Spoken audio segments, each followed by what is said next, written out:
So,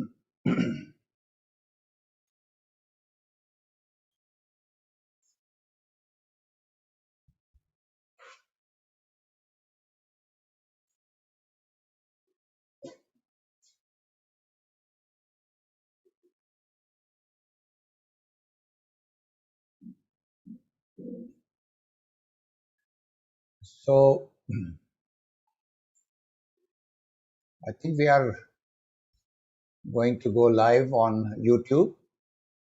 The YouTube process has started.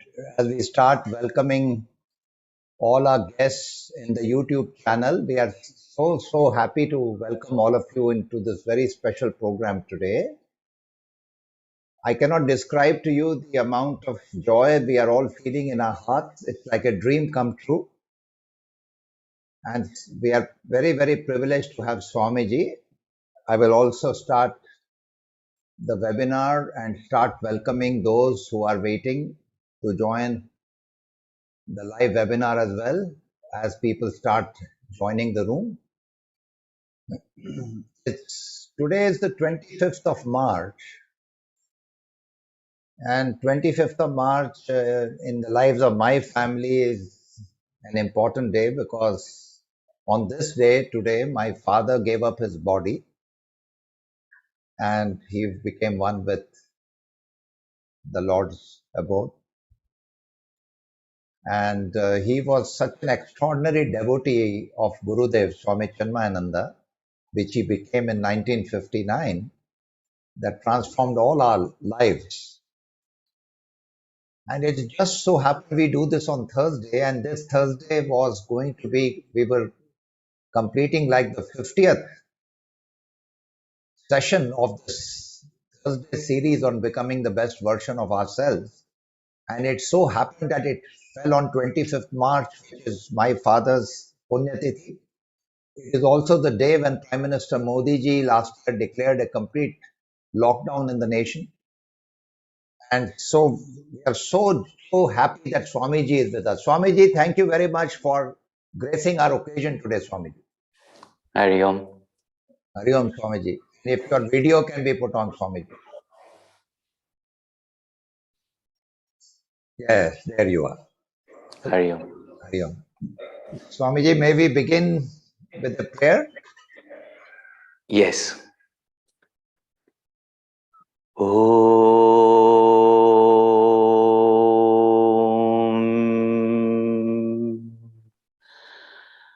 Om.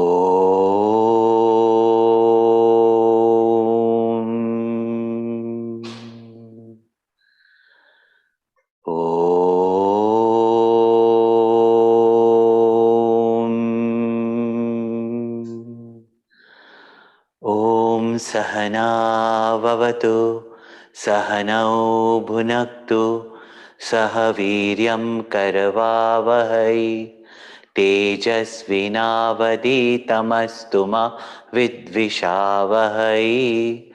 Om Shanti Shanti Shanti.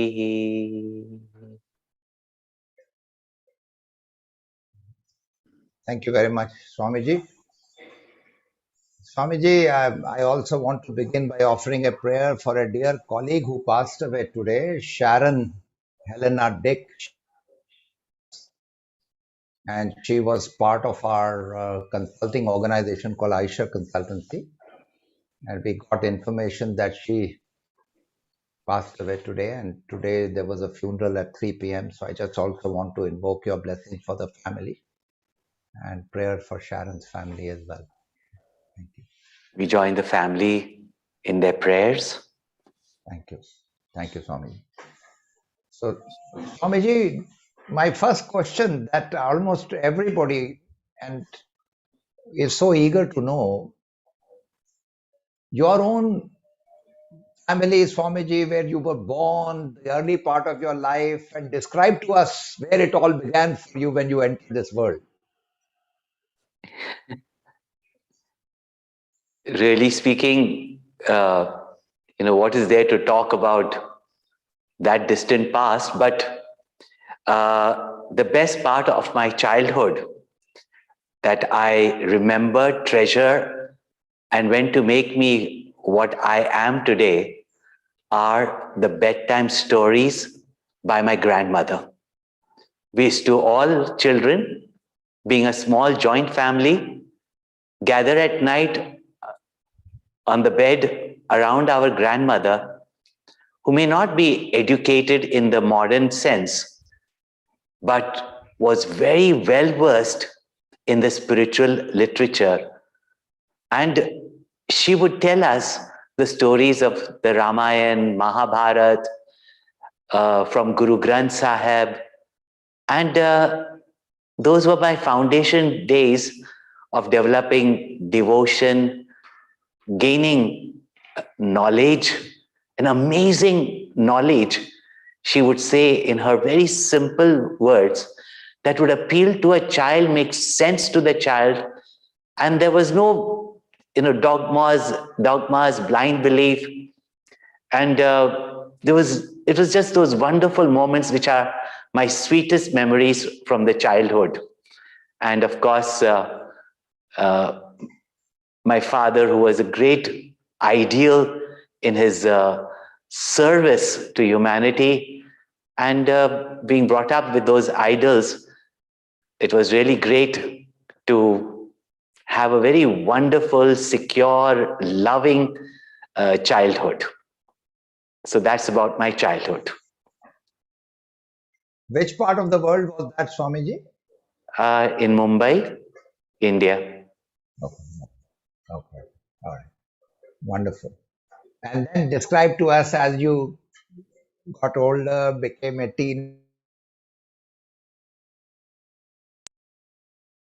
teenager, actually as a child itself, having had such great... And tell us about that. As a teenager, I was always goal-oriented. So I kept to my studies, which was very dear to me, because from childhood, with whatever upbringing I got, two things were very clear in my mind.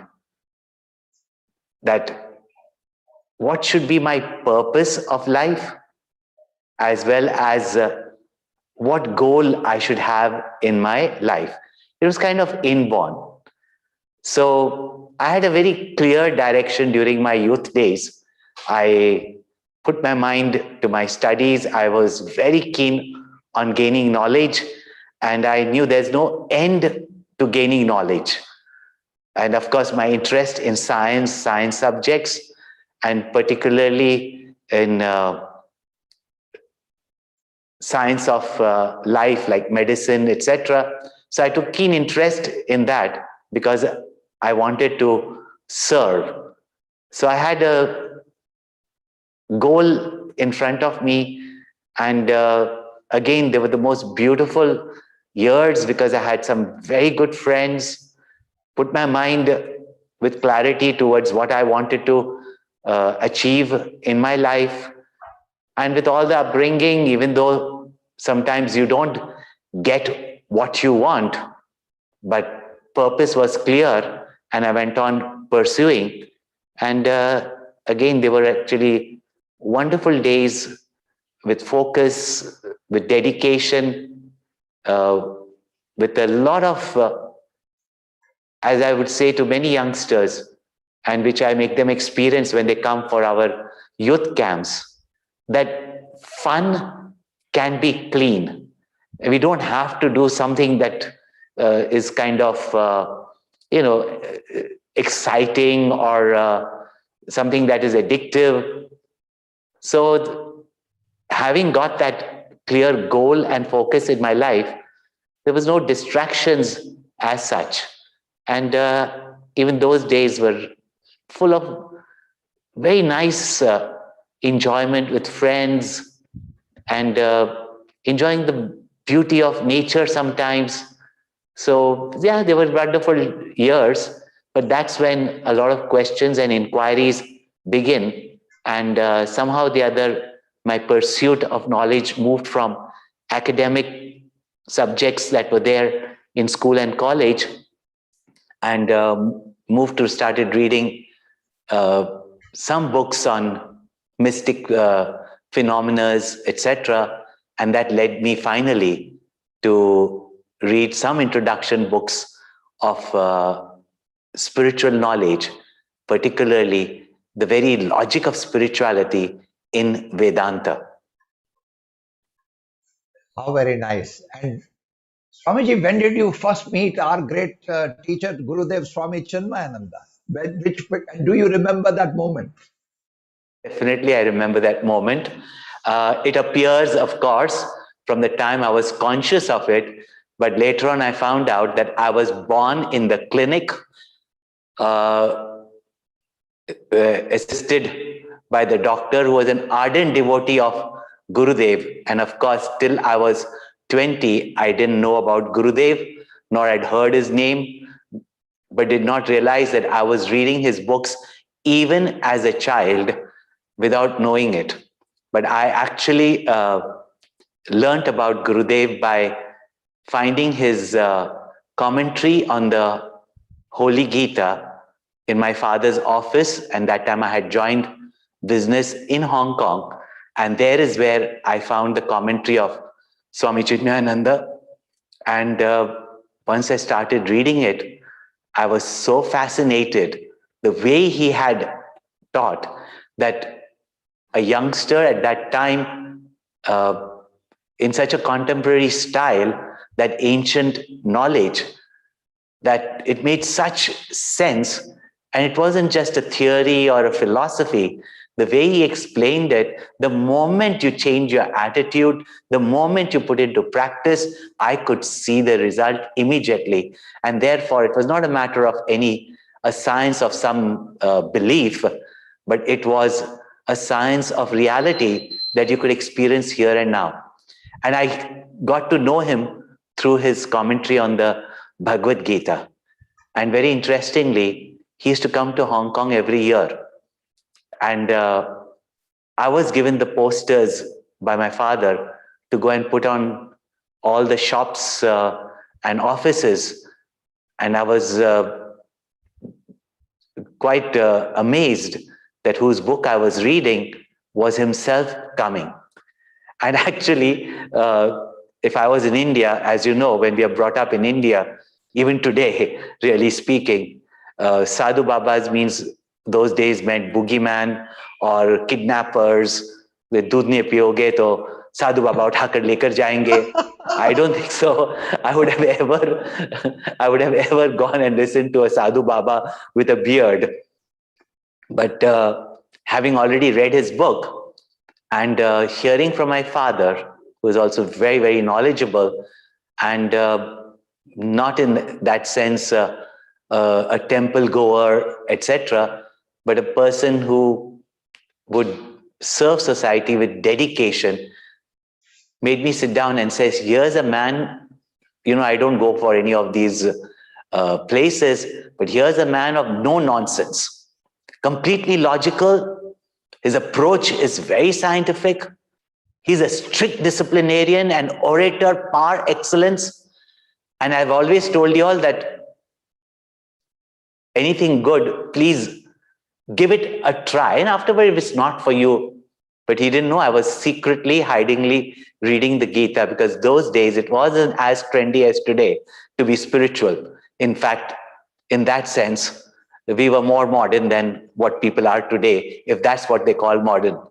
So he didn't know I was already reading the commentary of the Bhagavad Gita, and I was quite looking forward to going and hearing him. And it was in an auditorium where I first saw him.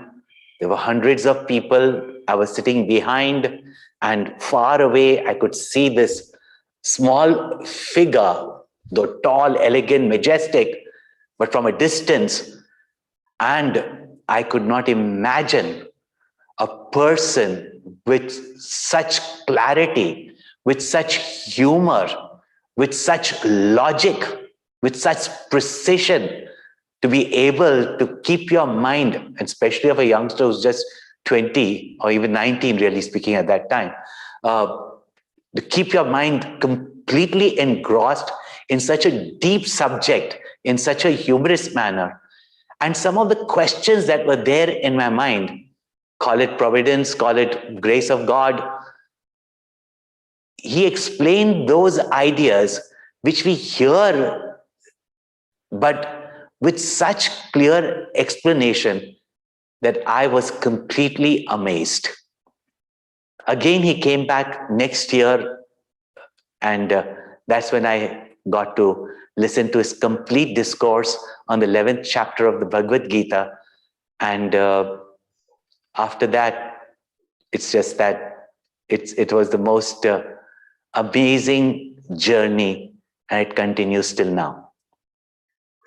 What made you then decide, Swamiji, that now this is your path, that you have to now go completely in this direction and give up the other things you were doing at that time?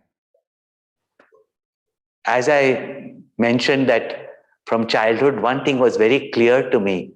I wanted knowledge of life, and there's more to life than just the superficial things of life. And I always, from childhood, it was inborn in me. It was not cultivated, that I cultivated it. It was just inborn, my thirst for knowledge. And it was always there that I wanted to serve the people. My interest was never business, etc., but got into business as there was no other, course of life that at that moment I could think of.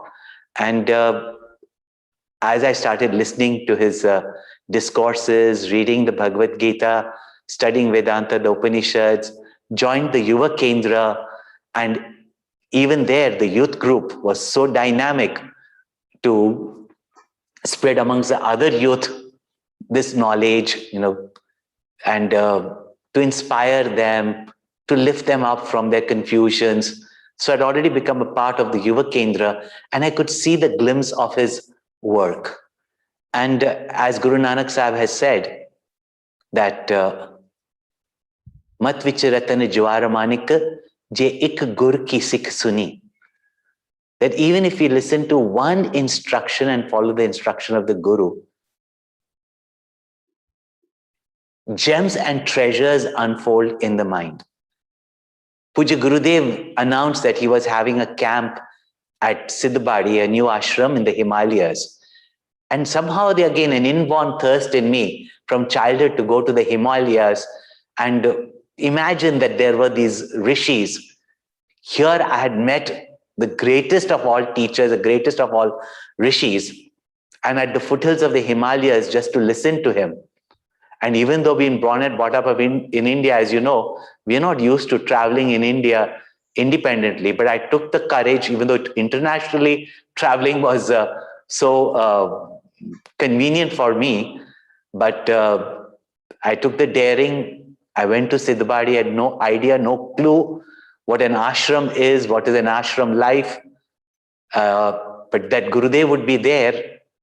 I went there, and there, more than anything else, besides him being such a great spiritual teacher who could uplift you, could just literally show you the truth, I saw a person who his entire life, every day, for literally 20 hours, and of course, Anilji, you have also met him, literally 24 hours was for the people, for the world.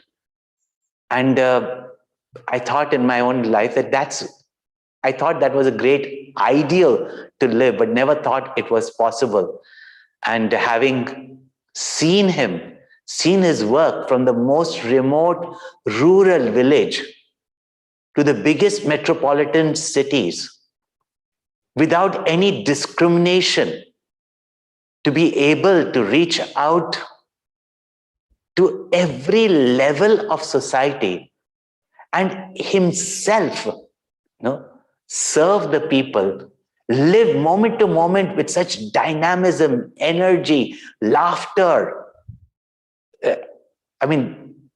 He was the greatest ideal to emulate. And I just thought in my life that even for all that I have gained, the world has gained from him. If I would be able to just, maybe able to do a drop from the ocean of happiness, bliss, knowledge that he was spreading, I think life would be very meaningful and life would be fulfilled. So that's how I took to it, and I realized that that's the thing that I always wanted. And it was like, as one would say, duck to water, never looked back, never had any regret. And every moment has been a moment of fulfillment. And all I had to do was keep him as my inspiration and follow his footsteps. How wonderful. Swamiji, I met Gurudev when I was 5 years old in 1959. And for us in the family, he came to our house so frequently that every important part of our life for all of us was based on his presence. And so I can just imagine what you're saying. And, each one of us have such special memories and stories to share about our direct experience of what it felt like to be in his presence. But may I ask you, Swamiji, for a few special moments which stand out for you as the moments of great insights which were revealed by what he said or what he did, or if there are any few things like that that you recall, it would be so nice for us to also celebrate those moments.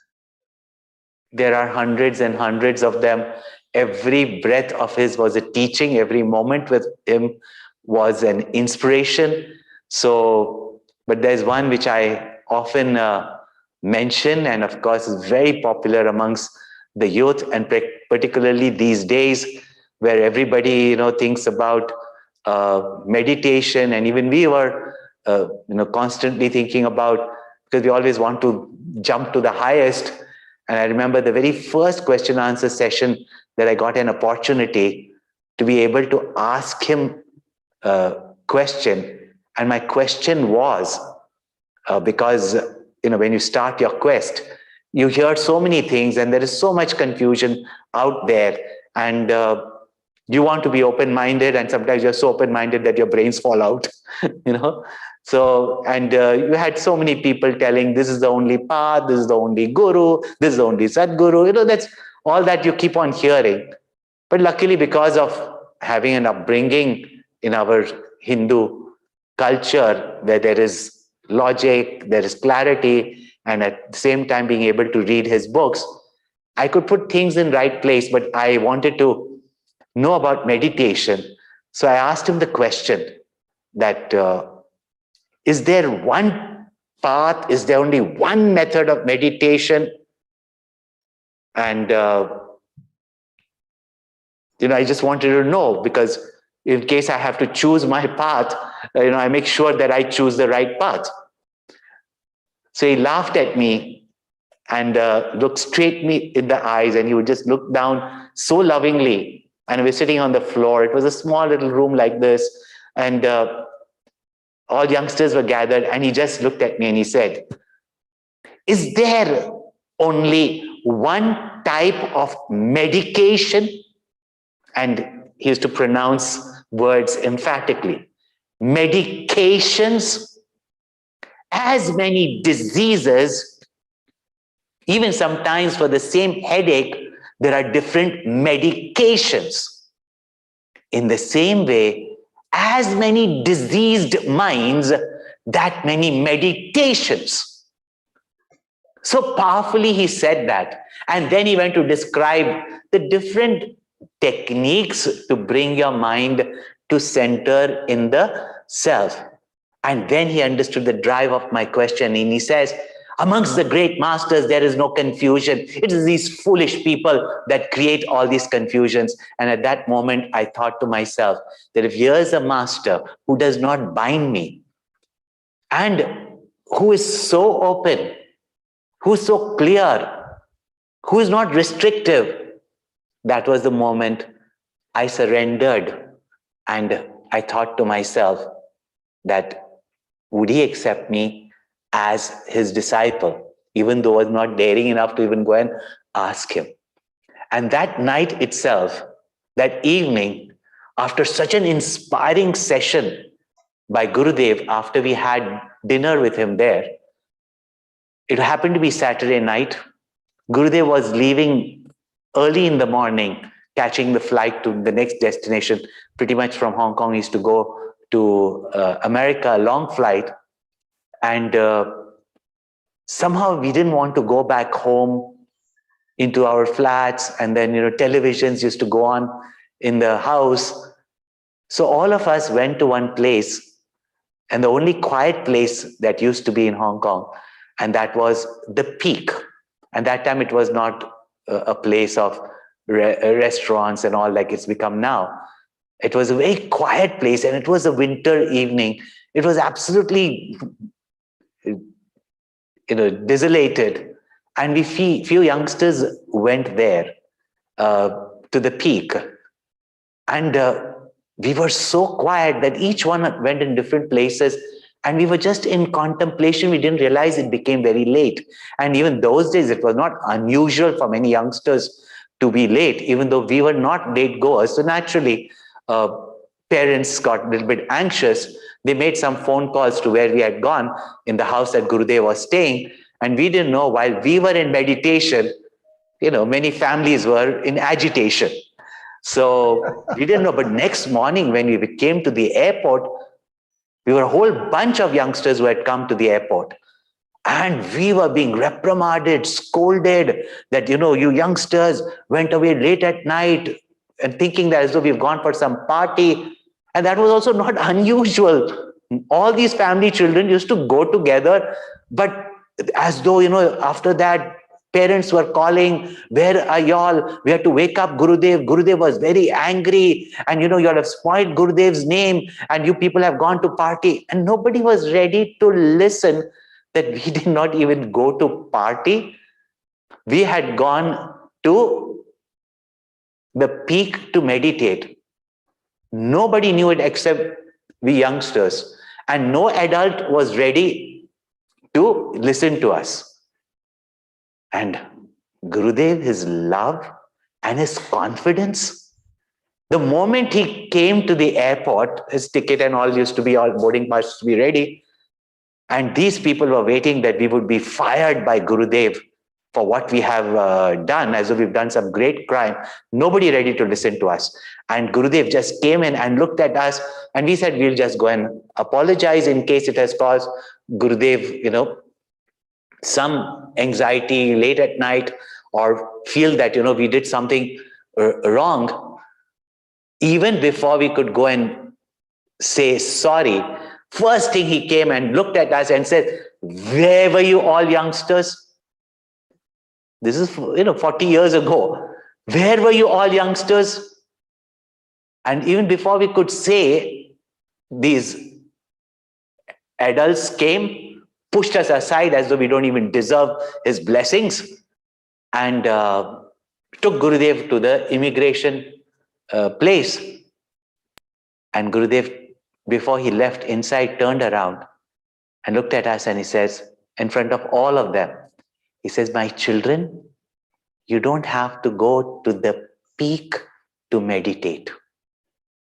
In meditation, reach the Peak. And smiling at the others, saying that otherwise it'll cause agitations to them. So it was a beautiful message which left a great, great impact till today, that you don't have to go somewhere to meditate. In meditation, reach the Peak. So that was a very, very impactful message on that day, both the messages. And I love sharing that with the people, both spiritual, even youngsters, to motivate them. So that's it. Thank you. Swamiji, I had many more questions, but time is running. One question before we turn to the audience, which is, Swamiji, this whole experience of COVID has been very, very, it has kind of overwhelmed the entire world. So, Swamiji, what are you reading out of this pandemic and the situation? What is being revealed to you about this? And what's your guidance for all the people who are watching this program? Now they are concerned about the second wave and all that that is coming. So, help us to understand this, Swamiji. See, one message which is always clear to us from the great masters is that in every situation, there is an opportunity to learn, opportunity to change, opportunity to develop. And life only brings to us situations, not really problems. When we are not able to intelligently, courageously, confidently face the situations, then becomes problems. If we are weak, it becomes calamity. If we are weaker, it's a crisis. In fact, in every problem, there is a blessing. Last year, exactly at this time, when there were lockdowns, I think the most inspiring messages, reflections, contemplations, uh, changes that people wanted to adapt, nature's rest and beauty, everybody was talking about it. Everybody was sending out messages how nature has become beautiful. You could see animals and birds roaming around. Don't you think it was time that the world was actually, through this pandemic, making us pause to reflect, to make the change? Of course, many of us laughed that all these reflections quickly go down the drain for most people, and they're back with a vengeance, which of course people again came back. At the same time, it has made many families come together. Also, of course, families realize how irritating they can be with each other. We have found new methods of working. We have realized how much useless travels we used to have, and how even before a situation in the world changes, the very technology that we used to criticize, that children are on technology, the technology we are beginning to use so constructively, positively. So everything has a blessing in disguise. And at the same time, uh, we all, for everything, have to work together. In fact, these are sometimes situations that brings the world together. Not even in your organizations or even your family, in the country. In fact, the whole world has faced a similar situation. And for once, the world has come together, forgetting their differences. See these bright sides, and let us work together as one world and come together to find a solution to this pandemic. Again, if we all work towards it and take responsibility not only for our own health, but feel responsible that we should not be able to, we should not spread it to others. We had, at some periods of time, almost conquered this pandemic. So let's not forget, let's work together, let's cooperate. And even now, even if there's a second wave, and again, it is not, even though we must take it seriously, but it's not a killer disease. Please, all methods of keeping your immune system, and your immune system is good if you keep your spirits high. And therefore, during this pandemic, we had so many sessions to motivate people spiritually, etc. And most people have been protected, because if we are cheerful, if we are confident, if we are living a healthy lifestyle, of course, we have to take certain precautions. But really speaking, even I was exposed to it without any symptoms, even though so careful for the 6-7 months. But kept yourself cheerful, kept yourself spirit high, and keep your healthy diet, take all the natural immune boosters such as your haldis and your good food, and keep your vitamin D levels, C levels at a very good level. Whatever home remedies you may have, if you can take that, you can spread it to people. But main thing is spread joy and happiness. That's the greatest immune booster. That conquers every calamity in life, even wars. So just spread love around.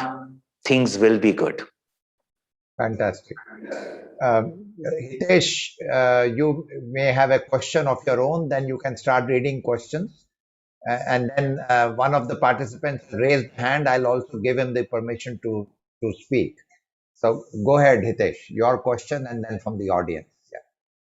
Sure, sir. So, Swamiji, it was a pleasure listening to you and sharing your experiences from the Gurudev himself and the kind of time you have spent with him. My question is, so in COVID times, of course, world has gone virtual and we miss meeting each other. In these times, how can master and disciple stay connected in the absence of physical touch and presence? See, even normally, it's not that easy for every disciple to be in close contact or proximity with the master. Just as in any relationship, it's a relationship of the heart to the heart. And especially with the spiritual master, even if the master or the guru is far away, actually now with virtual reality or with virtual interaction, at least we can see, hear, but it's mainly our hearts that need to be connected. And this is how the Gurudev used to come to us once a year, but that whole year keeping him in our mind, contemplating on the knowledge he gave us, trying to practice what he has taught us, kept us ever in tune with him, ever in touch with him, ever feeling his presence in our life, that even when physically the Guru departs from this world, he remains ever with us. That is the connection that we have to build spiritually with our Guru. Okay, I will go to the first question then we have from a dear friend of mine, Mr. Vinay Pandey, who works in L&T. He has also attended SOIL in 2009-10. His question is, what do we mean by becoming a best version of ourselves? And how is it possible? And is this the road to self-realization? It may be a path to self-realization if you understand it fully and completely, but being the best version of ourselves is that to recognize and first spend time with yourself. Our mind is always thinking, comparing ourselves with others, and how much we have to earn. Our success is graded by our mental imaginations. First of all, we have to be comfortable with who we are, with whatever we know about ourselves. And whatever may be our duties, whether family, whether professionally, in society, whatever action we do at any given time, do it with the presence of mind and do it with love, do it with dedication. And if you can do it with devotion, that the one who has given me everything, that God who has given me everything, is watching over me every minute, and every ability, talent of mine, which I know or I don't know, if I can present it to him with gratitude, The moment you start working like this is what Krishna calls as karma yoga in the Bhagavad Gita. Even the smallest action that you do, even if it appears to be mundane or insignificant in the professional or commercial world, if you can even pick up a piece of plastic lying on the road and dispose it off to the best of your ability without dirtying another place, that simple act develops within you not only a sense of well-being, but also brings about in you that certain level of efficiency in whatever you do, which will start reflecting in all your actions. And when you can work with that spirit, without anxieties, without worries, without comparisons, just out of love, your greatest potential will start manifesting from yourself. And only when that expresses itself that you get a sense of fulfillment. And such a calm, peaceful mind then recognizes a greater self, a greater purpose, and a greater beauty, that awareness because of which we are aware of all. And such a person then becomes the seeker of the truth about oneself, about the world, about God, and then discovers that that which is the most beautiful, Sundaram, is the truth, and that is Shiva.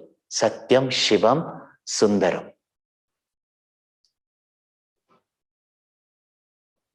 Swamiji, I would like Mr. VC Agarwal wanted to speak, so we have encouraged him to speak. So VC Agarwal is the board member of RP Sanjeev Goenka Group in Kolkata. He was earlier member of the board of Indian Oil Corporation. So VC, go ahead. You have raised your hand. Please, you can unmute yourself and speak. Guruji, tell us, there is a lot of difference between the current generation and the next generation. Current generation, I mean, say up to 20 years of age. How to deal with that situation? I'm sure you heard this statement from your parents and grandparents also. No? They dealt with us, and out of love, out of acceptance, and knowing that they are the future, we have to learn to be sensitive to them, their mental setup, their environment that we only have given it to them. Yeah? Their technology that actually we have invented and provided to them and got them addicted to. Their attention span, which we only have made it small. We have to be sensitive to their needs. But I'll tell you, the core needs, the core ideals, the core values, which is inborn each human being, really speaking, has not changed from time immemorial. Every youth today also is restless. Every youth today also is idealistic. They may not have got an environment and a culture to live their values, but they are looking out for role models. They're looking out for ideals. They have their own fancy of ideals and don't want to admire anybody. But when they see someone, when they benefit from someone, as always, youth and children, whomever they admire, they will imitate. So at best, We can only try to be good role models to them, accepting them. As you imagine what adults thought of when we were youngsters, and Gurudev was far older than them. But he knew that as youngsters, we are not there only for enjoyment, etc. That there is a potential, there is an ideal in all of us. And when that is given a direction, they can never do anything wrong. So I would just say that yes, give them the best ideals and demonstration, and they will imitate. And yes, attention span is there. There's a lot of information. They don't need to be lectured. They can Google it these days. So those things are there. And at the moment, the situation has made every adult also who was not even tech savvy become tech savvy. Even we Swamis have learned to speak into the camera. So I guess it is we who have to adapt to the future. We can't pull them into the dead past. So, be sensitive to them so that we leave behind for them a legacy, a methodology, a love, a care, a sensitivity by which they can, the next generation who will pose for them greater problems than we think that we are facing, they will be able to deal with them with that sensitivity. Okay. You can go to Mrs. Madhu Sharma's question. Yeah. Sure. Madhu Sharma ji is the professor at Chinmaya Degree College in Haridwar.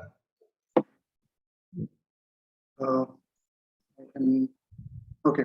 Dr. Madhu Sharma is asking how to keep peace of mind in these very bad situations.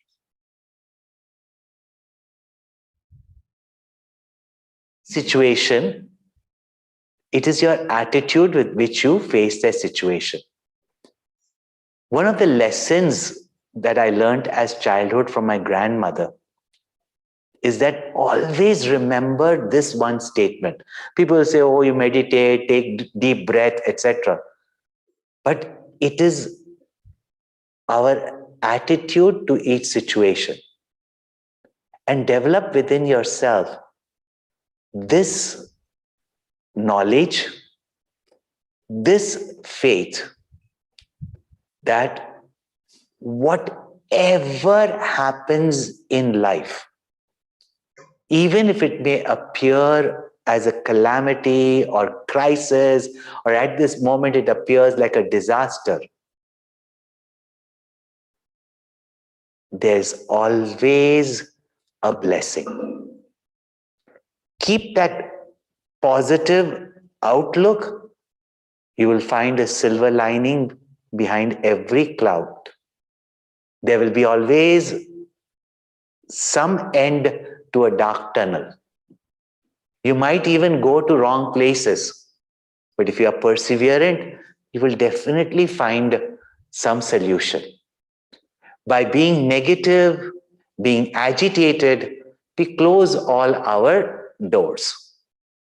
There are always doors that we have not discovered.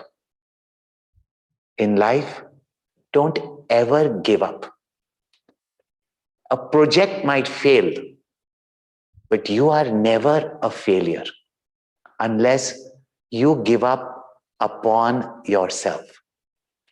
And if that you don't give up, however difficult the challenges are, know that everything changes. If good things also come to an end, bad things will also come to an end. They seem to hang around a little longer because they're not in demand, but they will come to an end. And Gurudev used to say, joy and sorrow will keep coming and going. You just sit there. When Miss Joy comes, she's pretty, she's attractive, offer her a glass of Diet Coke. Yeah? And don't try to hold on to her because she is bound to leave. She's in big demand.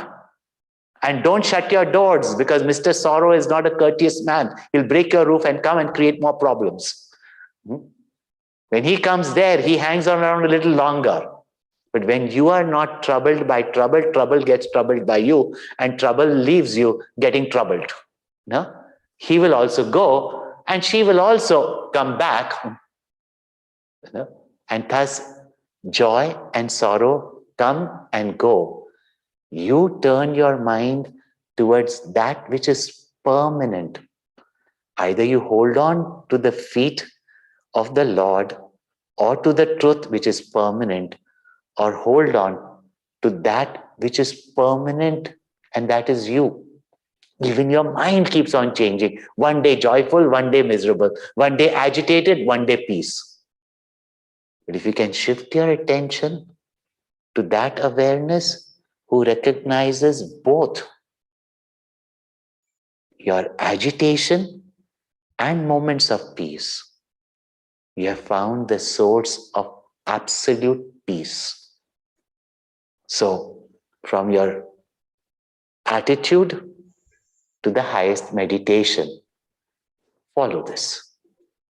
And whatever situation happen, keep this knowledge of the Bhagavad Gita. What can be the worst thing that can happen to you? You might think that you will die.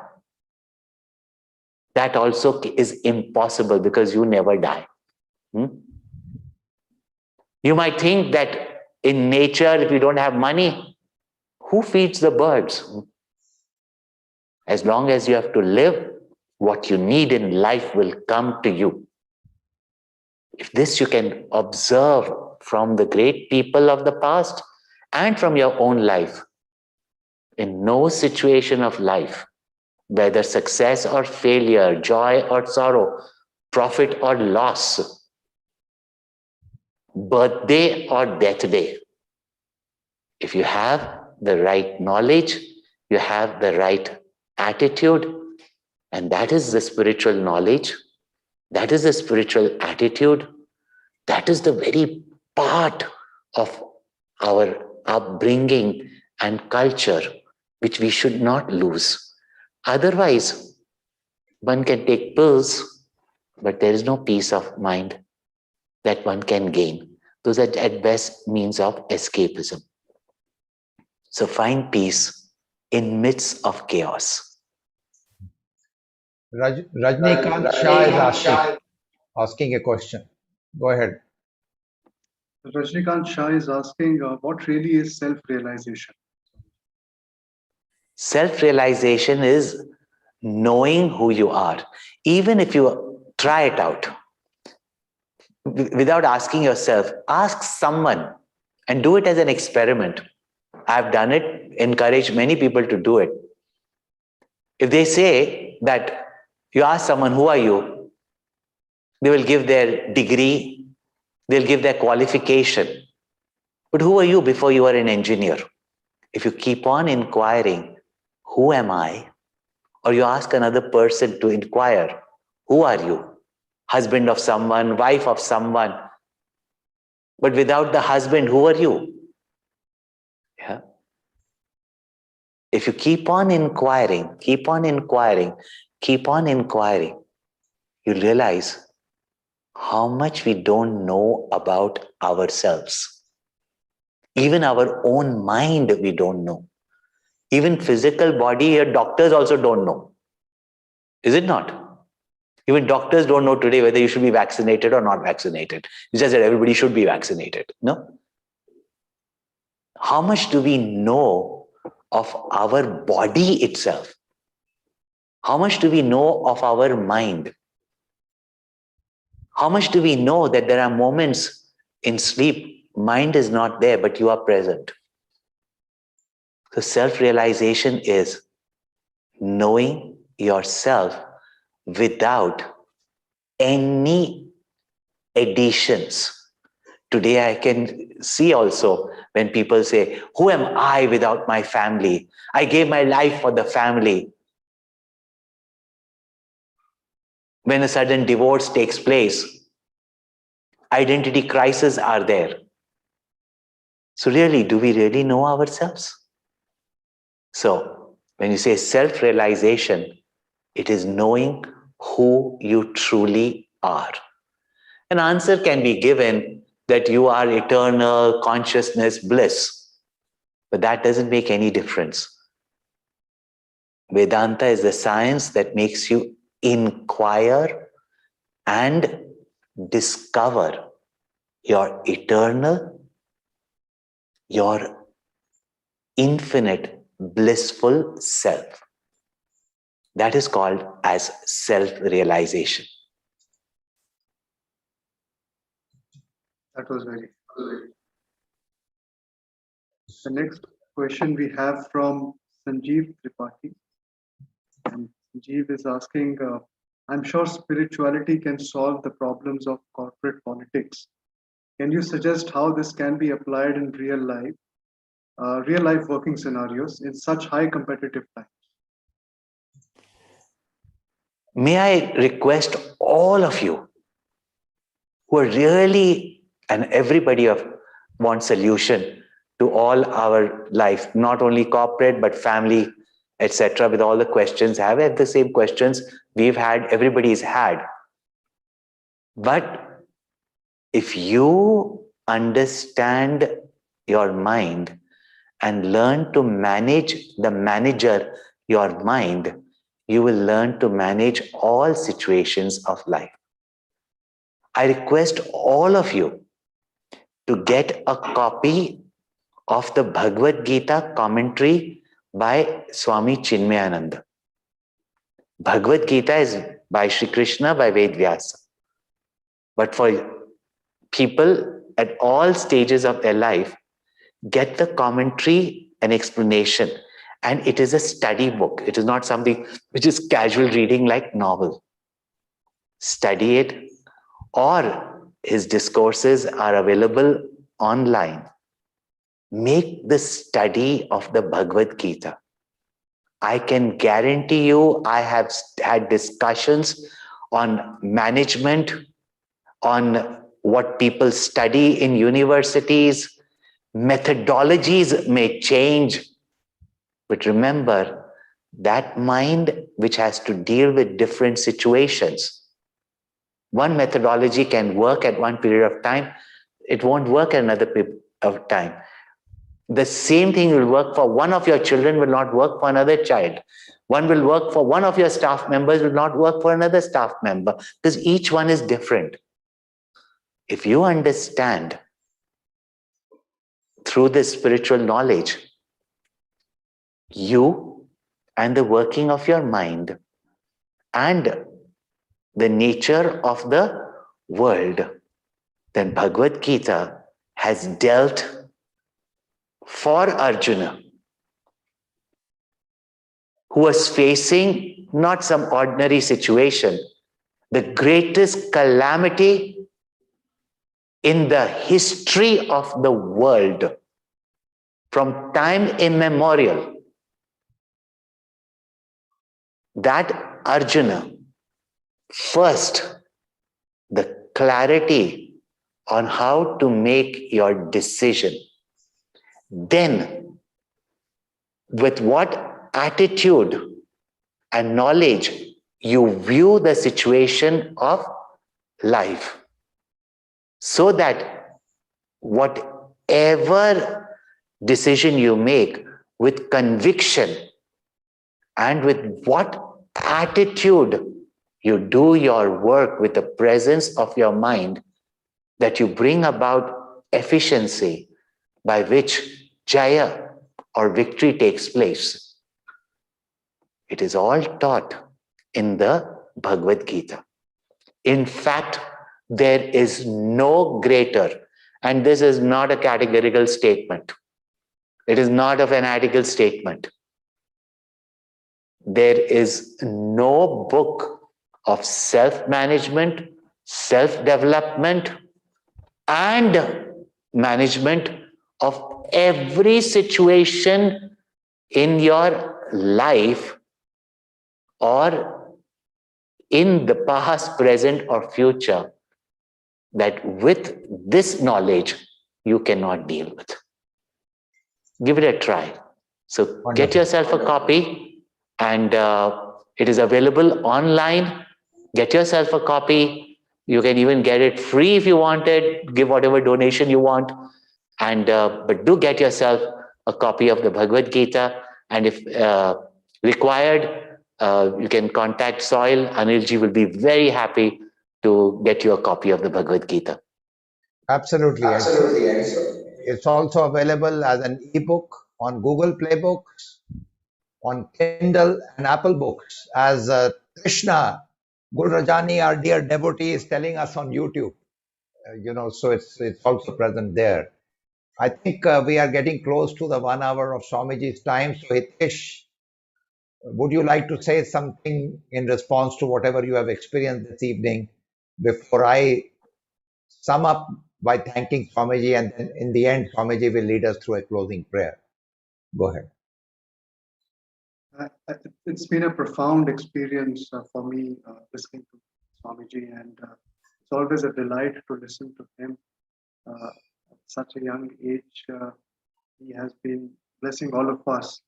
And because some of the things which he said, that manage the manager, which is the mind, is really something which I would take from this talk. And I think often many of the situations we can deal if we start managing the mind better. And of course, his entire journey, which he talked about, uh, time spent with Swami Chinmayananda, and it must have been an amazing experience. I can only imagine, because listening to Gurudev, uh, I got introduced to Swami Chinmayananda when I was at SOIL, and that is something which changed me, and I've never seen him in my life. But I'm sure when he's describing his experience, it must have been an amazing experience.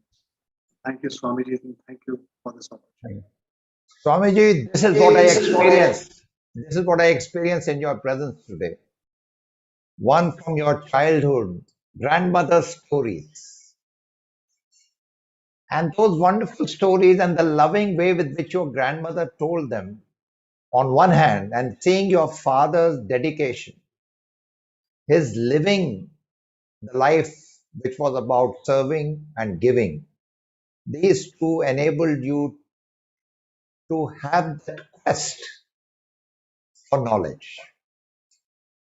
And soon, as you were getting older, you realized that the real knowledge you were interested in was not just science and using science to serve, but the other science of knowing who you are. And then you began to read the Bhagavad Gita, you began to read Gurudev. And even as you entered the field of business, listening to Gurudev talking to you, and when on that final day when you met him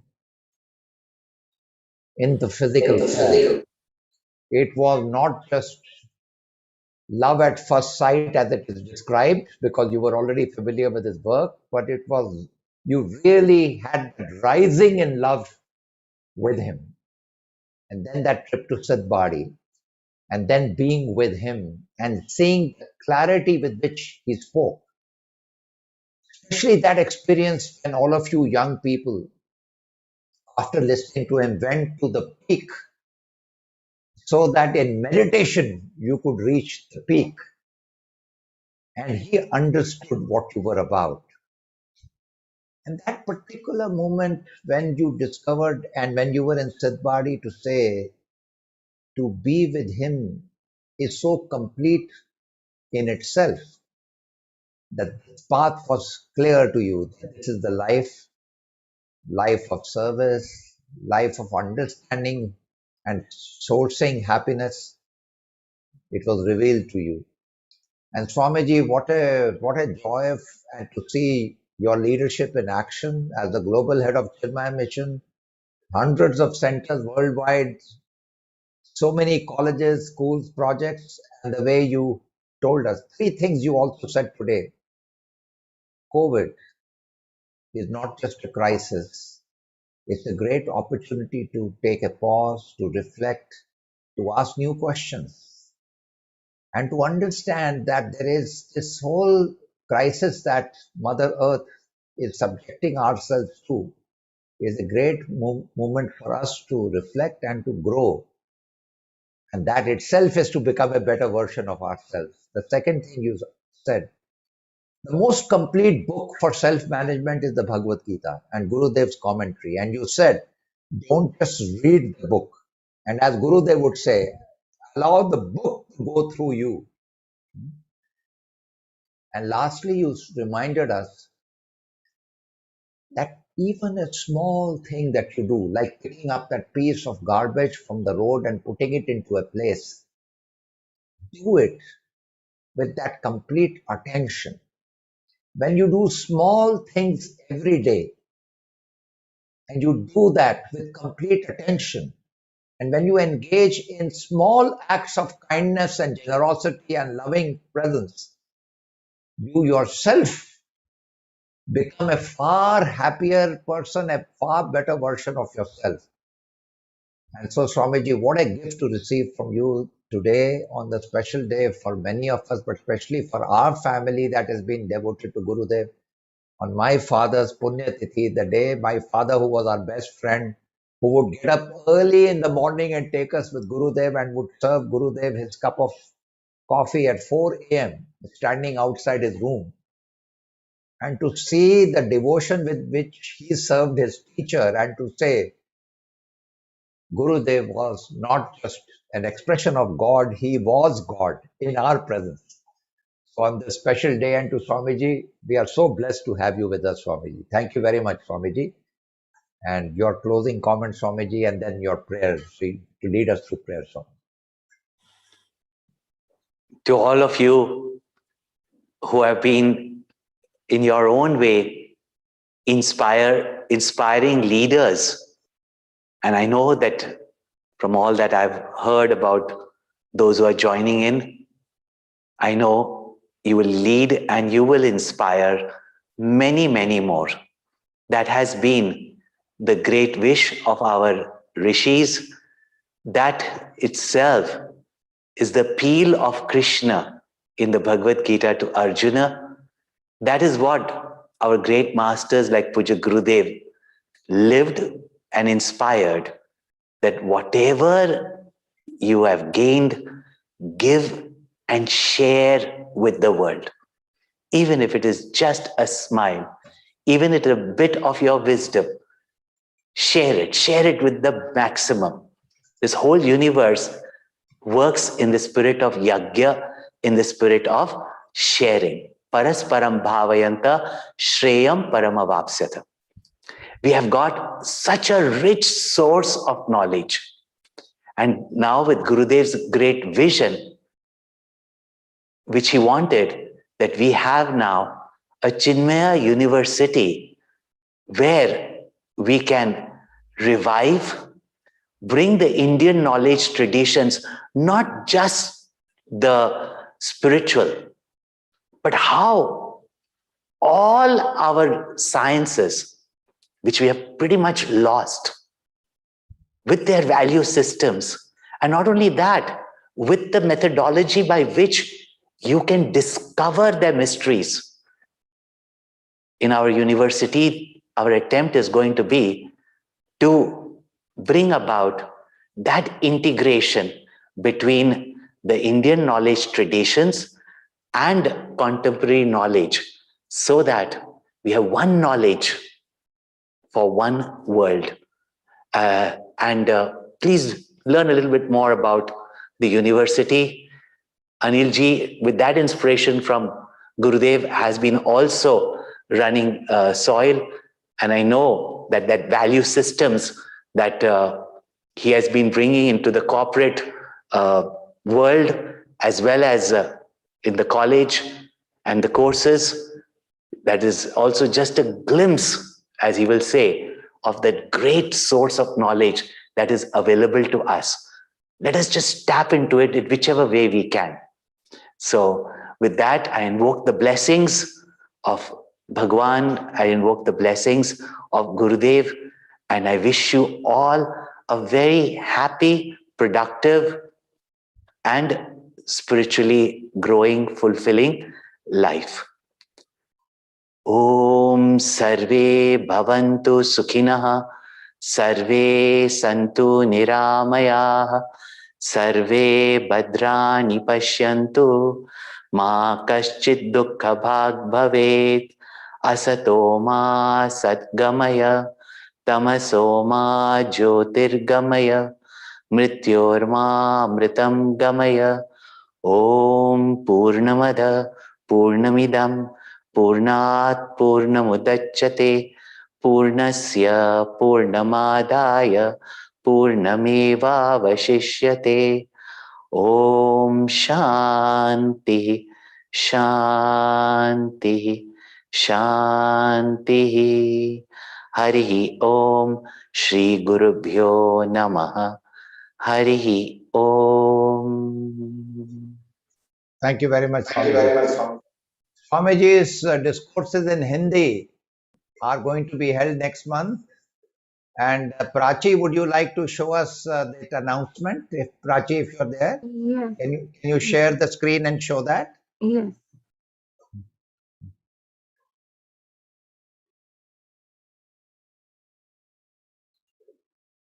So Swamiji, on this Chaitra Navratri Utsav, which is going to begin, he is going to deliver talks in Hindi. Starting Tuesday, 13th April, they will go on till Wednesday, 21st April, every day, 7:15 to 8 p.m. on the YouTube Chinmaya channel. So please do, those who love talks in Hindi, and Swamiji's talks are so brilliant. Swamiji's talks on Guru Granth Sahib like Ek Om Akar and also Japji Sahab are world famous. So they are such wonderful talks by Swamiji, but these talks in Hindi, ये सब हिंदी में होंगी अगले महीने, तो जरूर join करिएगा. Thank you very much for being with us today and making this evening very special. Thank you and good night.